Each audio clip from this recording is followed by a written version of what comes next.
"No outsiders here," Evelyn said, her voice dripping with disdain as she stood in my kitchen doorway. "This is family bonding time, and you simply don't qualify." Her words hit me like a slap to the face, and I felt my heart sink into my stomach. The annual family cruise that I had been looking forward to for months was suddenly being torn away from me. My name is Justine, and I'm 35 years old. I work as a marketing coordinator for Gravora Group, a successful advertising agency in Portland, Oregon. For the past 3 years, I've been married to Brian, and I thought I had finally found my place in his family. But standing there in my own home, listening to my mother-in-law explain why I wasn't welcome on their 7-day Caribbean cruise, I realized how wrong I had been. "But Evelyn, I've already taken time off work," I said, trying to keep my voice steady. "I've been planning for this trip for months. We talked about it at Thanksgiving, and you seemed excited to have me join." She waved her hand dismissively, her perfectly manicured nails catching the afternoon light streaming through the kitchen window. "Plans change, dear. This year we need to focus on strengthening our family bonds. You understand, don't you?" I didn't understand at all. What I understood was that despite 3 years of marriage, despite hosting countless family dinners in this very kitchen, despite bending over backward to gain her approval, I was still considered an outsider. The realization left me feeling hollow and confused. "Where's Brian?" I asked, looking around as if he might materialize to defend me. "Does he know about this change?" "Of course he knows," Evelyn replied with a smug smile that made my skin crawl. "He's the one who suggested we keep it intimate this year. Just the core family members." My hands trembled as I gripped the edge of the granite countertop. Brian and I had discussed this cruise extensively. We had picked out excursions together, talked about which formal nights we would attend, even planned romantic moments on the ship's deck under the stars. Now his mother was telling me that he had actively excluded me from these plans. "I think there's been a misunderstanding," I said weakly, though deep down I felt the crushing weight of betrayal settling in my chest.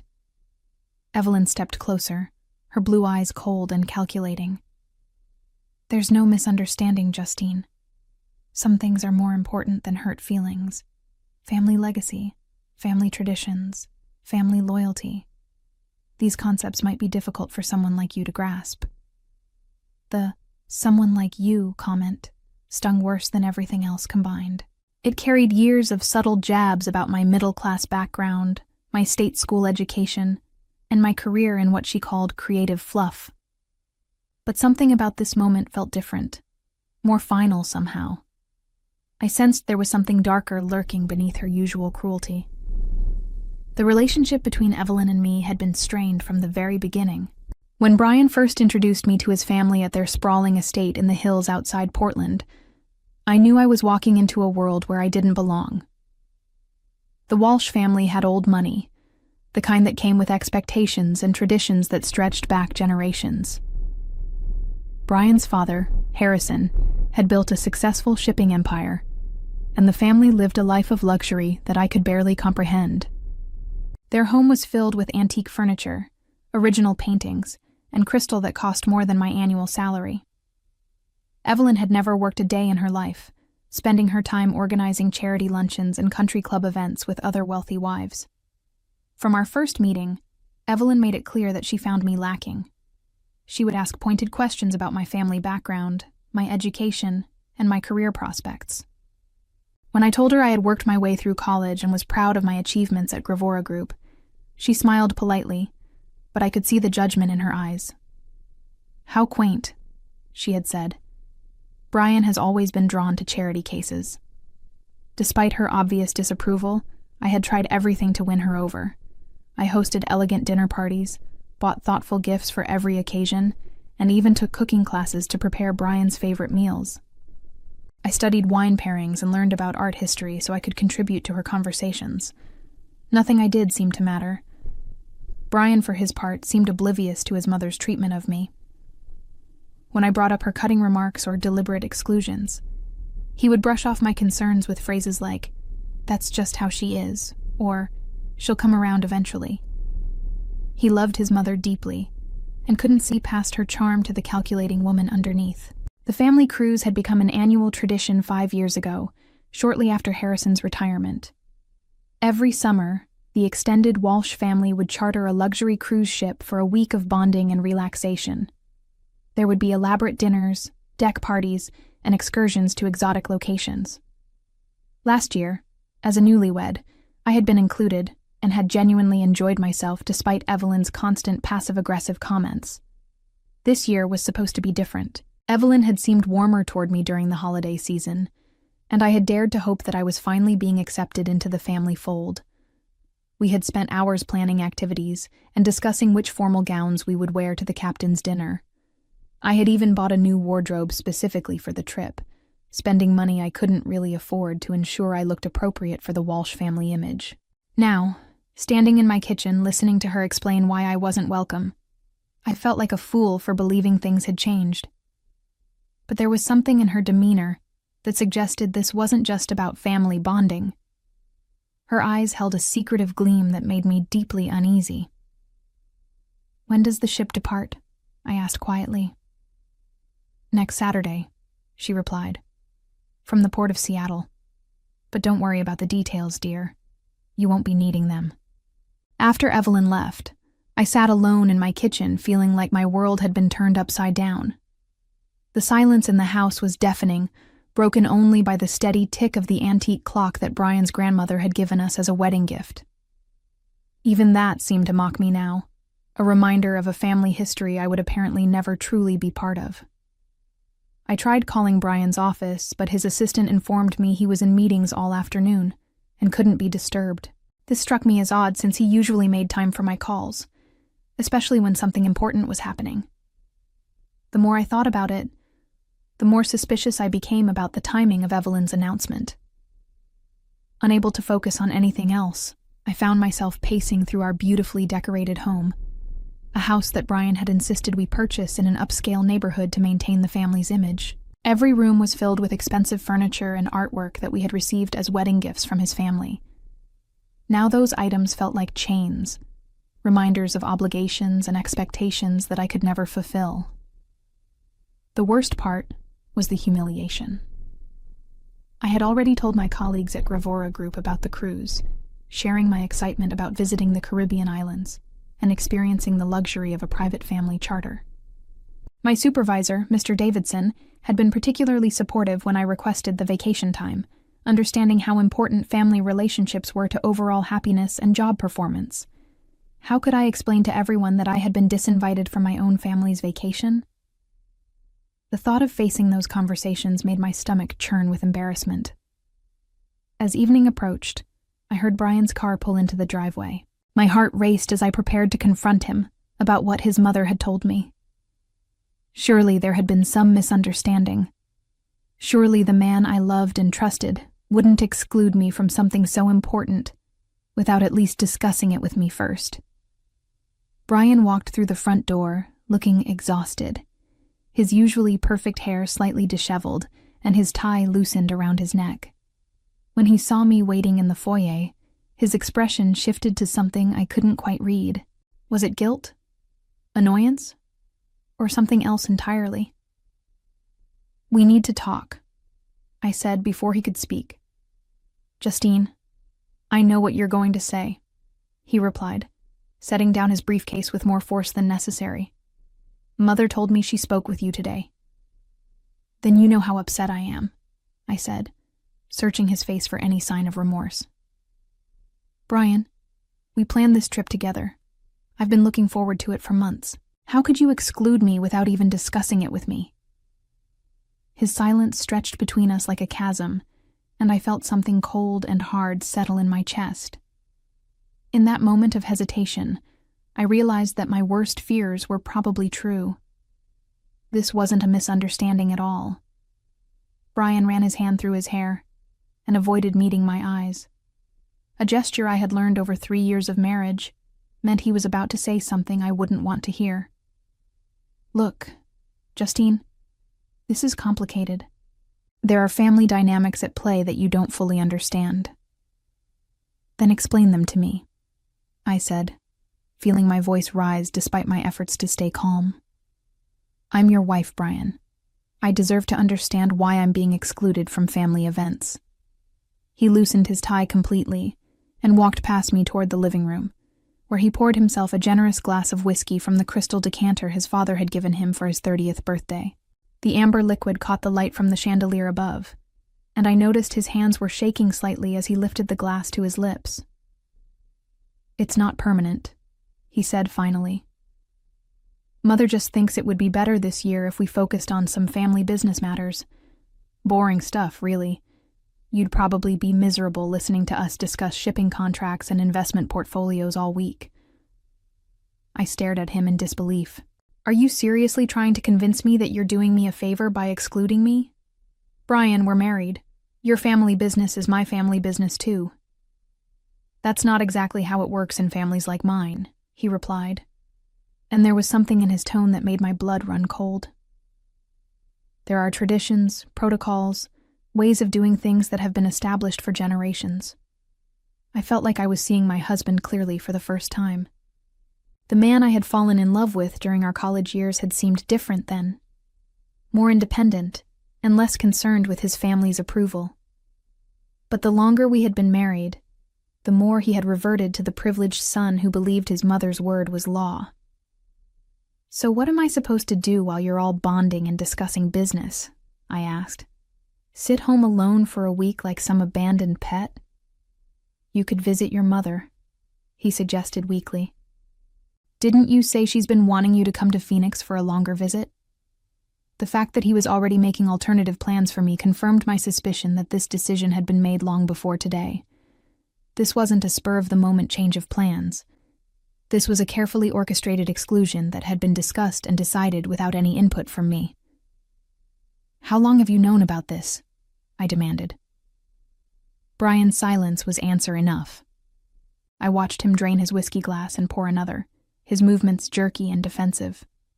The golden liquid sloshed slightly as his hand trembled, and I realized he was more nervous about this conversation than he was letting on.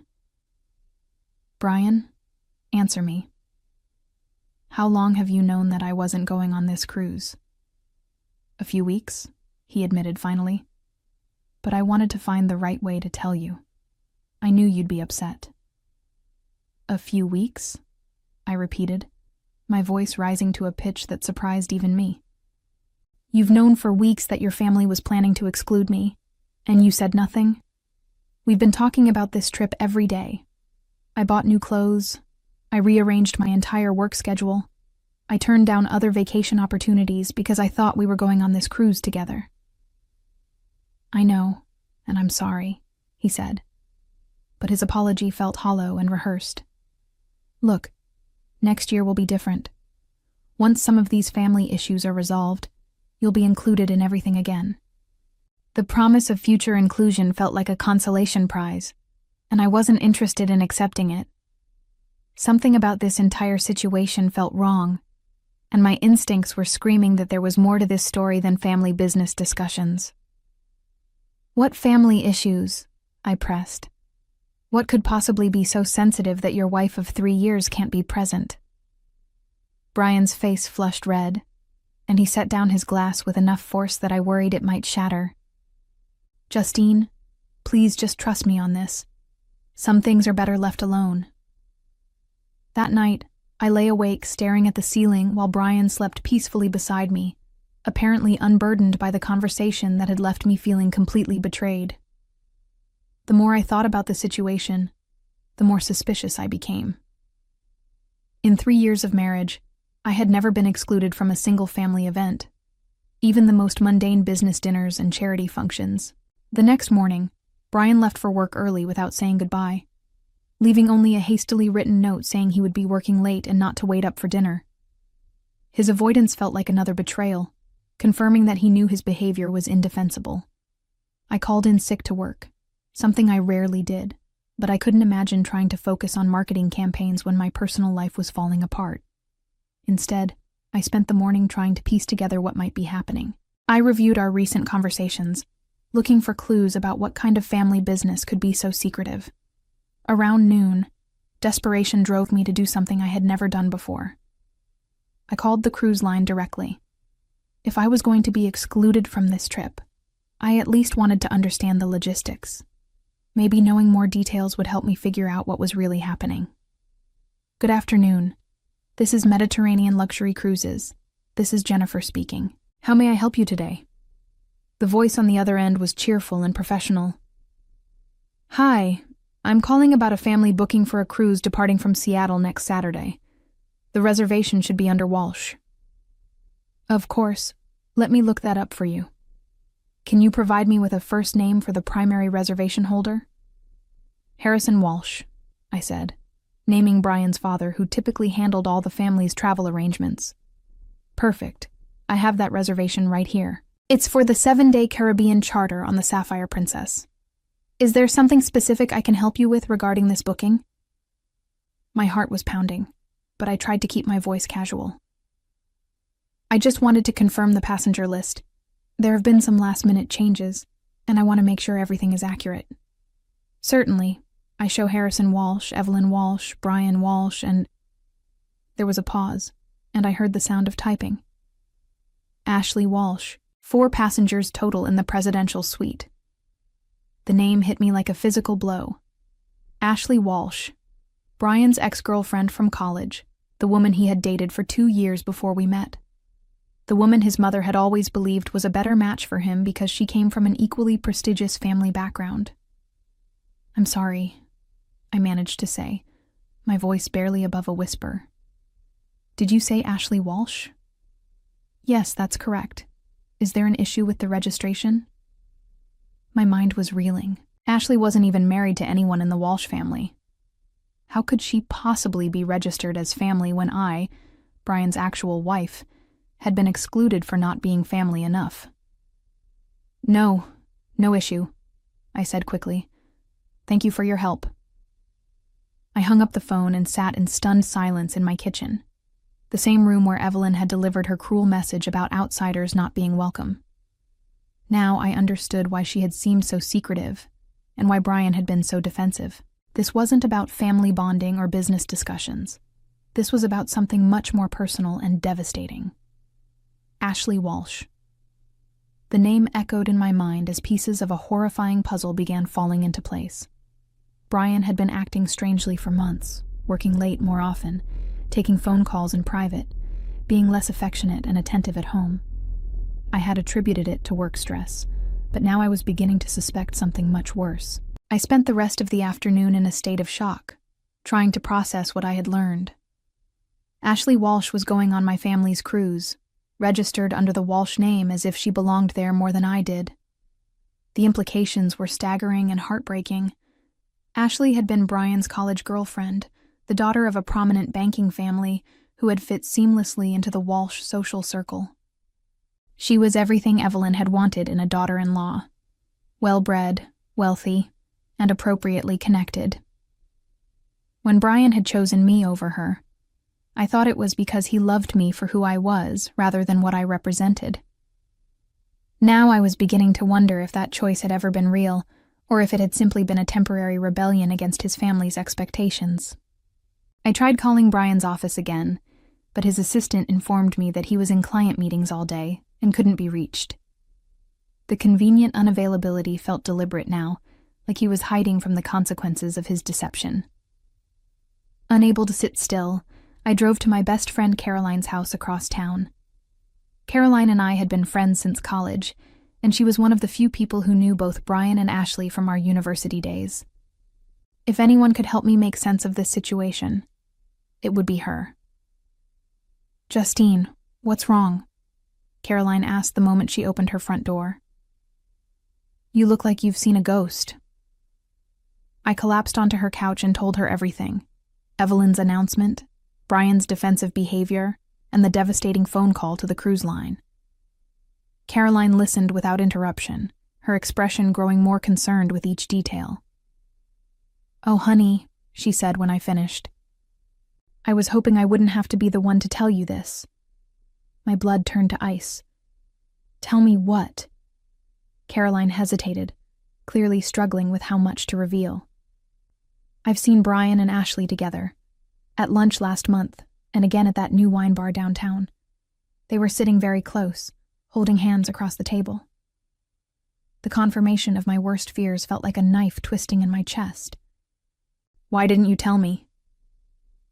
"I thought about it every day," she said, her eyes filling with tears. "But I kept hoping I was misreading the situation. Maybe they were just discussing business, or maybe she was going through a difficult time and needed a friend. I didn't want to destroy your marriage over what might have been innocent interactions." "Innocent?" I laughed bitterly. "She's going on our family cruise, Caroline. She's registered as a Walsh family member while I'm being excluded as an outsider." Caroline reached over and took my hand. "I'm so sorry, Justine. I should have said something sooner." I felt like my entire world was crumbling around me. The man I had loved and trusted for years had been lying to me, carrying on with his ex-girlfriend while maintaining the pretense of a happy marriage. His mother had been complicit in the deception, perhaps even encouraging it. "What am I going to do?" I asked, feeling lost and confused. "First, you're going to gather evidence," Caroline said firmly. "If Brian is having an affair and planning to leave you for Ashley, you need to protect yourself legally and financially. Do you have access to his phone records, credit card statements, anything that might document his relationship with her?" The practical considerations hadn't even occurred to me yet. I had been so focused on the emotional betrayal that I hadn't thought about the potential financial and legal implications of Brian's deception. "I need to go home," I said, standing up abruptly. "I need to figure out what's really been happening in my own marriage." That evening, when Brian came home from his mysteriously long day of meetings, I was waiting for him in the living room with a glass of wine and what I hoped looked like a calm expression. I had spent hours planning this conversation, and I knew I had only one chance to get the truth from him. "How was your day?" I asked casually as he walked through the door. "Long," he replied, loosening his tie in the gesture that had once seemed endearing but now felt like a tell. "Lots of client issues to resolve before next week." "Speaking of next week," I said, taking a sip of wine, "I've been thinking about the cruise situation, and I want to apologize for overreacting yesterday. You're right that I probably wouldn't enjoy listening to family business discussions all week." Brian's face visibly relaxed, and he moved to pour himself a whiskey. "I'm glad you understand. I know Mother can be difficult sometimes, but she really does have the family's best interests at heart." "Of course she does," I agreed. "I was actually thinking it might be nice to use that week to visit my mother in Phoenix like you suggested. Maybe this is the perfect opportunity for some mother-daughter bonding time of my own." "That sounds wonderful," Brian said, and his relief was palpable. "I think you'll really enjoy that." I watched him carefully as I delivered my next line. "I'm curious, though. Who else is going on the cruise? Just the immediate family? Or will there be other relatives joining you?" Brian's hand paused halfway to his mouth, and I saw a flicker of panic cross his features. "Just the core family," he said quickly. "Mother, father, and me." "How intimate," I replied, keeping my voice light despite the rage building inside me. 3 people on a ship designed for hundreds. You'll have plenty of privacy for those important business discussions." "Exactly," he said, though he no longer met my eyes. I had my confirmation. Brian was actively lying to my face about Ashley's presence on the cruise. Whatever was happening between them, he was determined to keep it hidden from me. The next morning, I called Mediterranean Luxury Cruises again, this time with a different plan. I had spent the night researching the cruise line and their policies, and I had discovered something interesting about their booking procedures. "Good morning. This is Mediterranean Luxury Cruises. This is David speaking. How may I assist you today?" "Hi, David. I'm calling about a booking for the Walsh family cruise departing Saturday. I need to make some changes to the passenger manifest." "Certainly. Can you provide me with the confirmation number or the primary account holder's information for verification?" "The primary account holder is Harrison Walsh," I said. "However, I'm calling because there's been a significant error in the booking that needs immediate attention." "What kind of error?" "One of the passengers listed, Ashley Walsh, is not actually a family member. She's been fraudulently registered using our family name, and we need her removed from the booking immediately." There was a pause as David processed this information. "That's quite serious, ma'am. Are you saying someone has attempted to use your family's reservation fraudulently?" "That's exactly what I'm saying," I replied. "Ashley Walsh has no legal right to use the Walsh family name or to be included in our family booking. This is a case of identity fraud that could have serious legal implications for your cruise line if not corrected immediately." "I understand your concern. Can you hold while I speak with my supervisor about the proper procedure for handling this type of situation?" "Of course," I said, feeling a surge of satisfaction. "I'll wait." When David returned to the line, his tone was more serious. "Ma'am, my supervisor has instructed me to remove the passenger in question from the booking effective immediately. We take fraud very seriously, and we appreciate you bringing this to our attention." "Thank you," I said. "I trust this matter will be handled with appropriate discretion." The first phase of my plan was complete. Ashley would arrive at the port on Saturday morning to discover that she was no longer welcome on the Walsh family cruise. But I wasn't finished yet. Brian and his mother had orchestrated this betrayal together, and they both needed to face the consequences of their deception.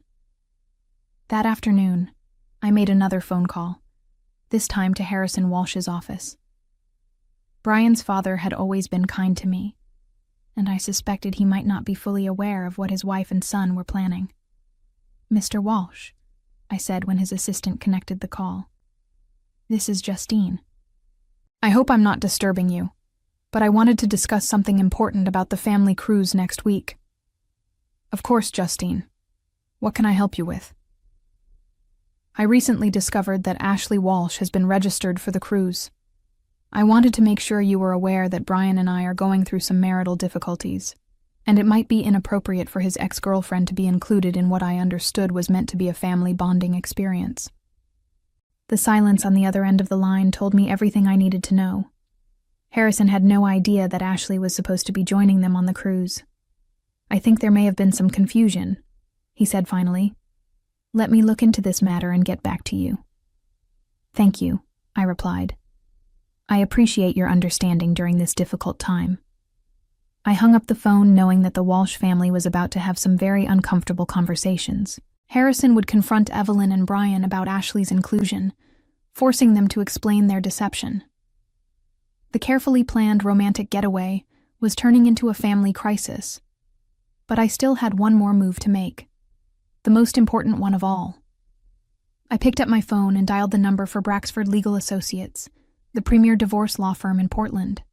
It was time to protect myself and ensure that Brian's betrayal would have lasting consequences. "Good afternoon. This is Attorney Patricia Braxford speaking." "Attorney Braxford, my name is Justine Walsh, and I need to discuss filing for divorce. I've recently discovered that my husband is having an affair, and I believe he's planning to leave me for another woman." "I'm sorry to hear about your situation, Justine. Can you come in this afternoon to discuss the details?" "Yes," I said, feeling a sense of determination replace the devastation I had been carrying for days. "I'll be there within the hour." In the weeks that followed, the Walsh family's carefully constructed facade began to crumble under the weight of their own deceptions. Harrison, furious about being kept in the dark about Ashley's inclusion and the marital problems, canceled the entire cruise and demanded a full accounting of Brian's relationship with his ex-girlfriend. Evelyn, faced with her husband's anger and the collapse of her schemes, found herself isolated within her own family as Harrison began to question her other manipulations over the years. Brian, caught between his affair and his family's disappointment, lost not only his marriage, but also his position in the family business when Harrison discovered that company resources had been used to fund his secret meetings with Ashley. The man who had once seemed so confident and entitled now faced the prospect of rebuilding his life without the safety net of family wealth and approval. As I signed the final divorce papers 6 months later, I reflected on how this painful journey had ultimately led me to discover my own strength and independence.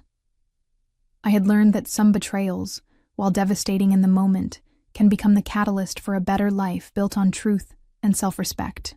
Looking back on my revenge against those who had tried to exclude and deceive me, I realized that the best justice had been simply refusing to remain a victim of their cruelty.